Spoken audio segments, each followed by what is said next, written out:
And welcome back to the Morning Blend with our pet project. All right, well, training helps dogs be confident and happy, as we talked about earlier. But what do you do now that we're supposed to all maintain safe social distances? And how do you raise a well-behaved pooch? For guidance, we got to turn to our behavior expert. It's Leann Boucha. She is here with HAWS, the Humane Animal Welfare Society. Hi, Leann. Hey, Leann. Good morning, ladies. How are you?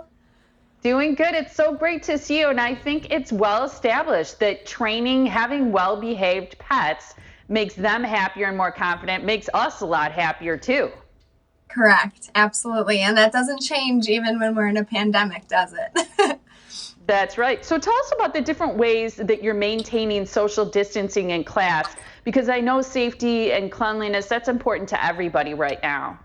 Absolutely. Since Safer at Home was lifted, we definitely had a wait list of clients eager to come back, but also at the same time curious about what we were going to do for safety and to guarantee that we could keep everybody appropriately social distanced. So right now we actually do have a mask mandate. So both our instructors and the class clients themselves have to be wearing masks during class. So everybody comes in, and then at the same time when they're coming in, we check their temperature with a forehead thermometer right away.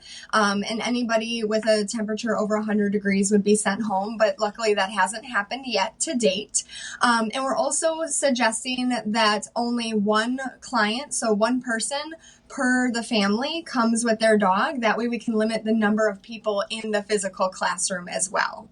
So those are a couple things. Plus, obviously in a dog training class, everybody is spaced out already. That was not a change. That was already a formality in place for the safety and the comfort of the dogs. Yeah, that makes sense. Are there any other expectations, and how do you usually communicate this? Is this through email, or how do they know all these details? Yep, we've made changes to our welcome letter. We've put information on our website, and then also sometimes when people just call the training hotline to inquire about registrations over the phone, we can share that information over the phone with them too. But it's very explicit so that people know what to expect right away, in addition to the basic things like bring a regular leash, not a retractable leash, and make sure you bring treats for your dog. So it's just as cut and dry as all those other pieces of information.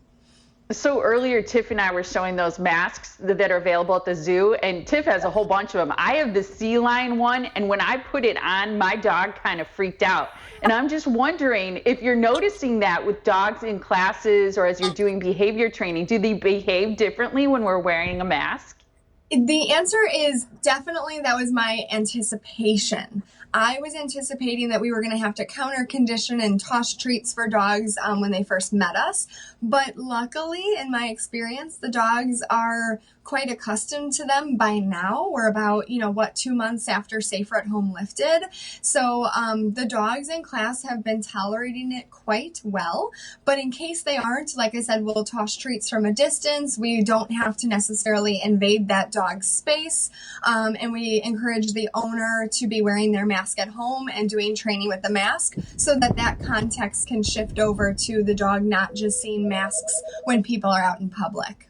Oh, that's interesting. I mean, what a different, time to train all that. When it comes to people being inside, because it looked like a lot of that training was inside, what do you do if there's clients who aren't comfortable being inside yet? Yep. So a couple of our classes have the option to go outside, but that's not the majority. So for example, my manners proofing class, I might work outside to increase the amount of distractions, but that's A, weather dependent, and B, dependent on the group of dogs specifically in that class, to see if they're up to par to handle those distractions. And it's not a guarantee that it's all 6 weeks. Our loose leash walking 2 class is all outside, and there's a couple more offerings yet this summer and into early fall. And Ashley has a scent work class, a level 3 scent work class that is outside sometimes so that the dogs can do vehicle searches. But that's not the majority of our curriculum. So clients that aren't comfortable coming into the building and doing classes in person, we still have our virtual training options that were unveiled during Safer at Home. So clients can take Basic Manners 1, the enrichment class, and then we also now have a Basic Manners 2 that's a virtual option. That's fantastic that there's so many options because people need their training, maybe especially now with the pandemic that everybody's home, because it's such a good time to be working with your dog. Agreed. And also figuring out how to navigate when you are working and you can't entertain your dog. There's definitely some soft skills in our curriculum that will help encourage your dog to go do something more appropriate versus bugging you. So definitely. Yeah. It's interesting. I've heard so many people who've gotten new dogs just worried about that socialization. So I think classes are such a great place to start getting some of that right now. You have room open. You mentioned there's still some spots. Yes, there's definitely still spots.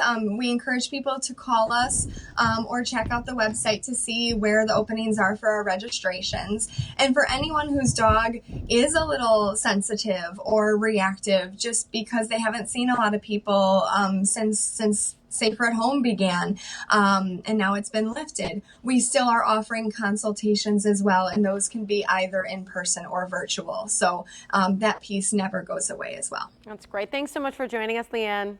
Thank you guys. It's good to see you. You too. Good to see you too. Here's the information for HAWS and their behavior hotline. It's 262-542-8851. That extension is 204. You can go online at HAWS Pets, or they're in Waukesha as well.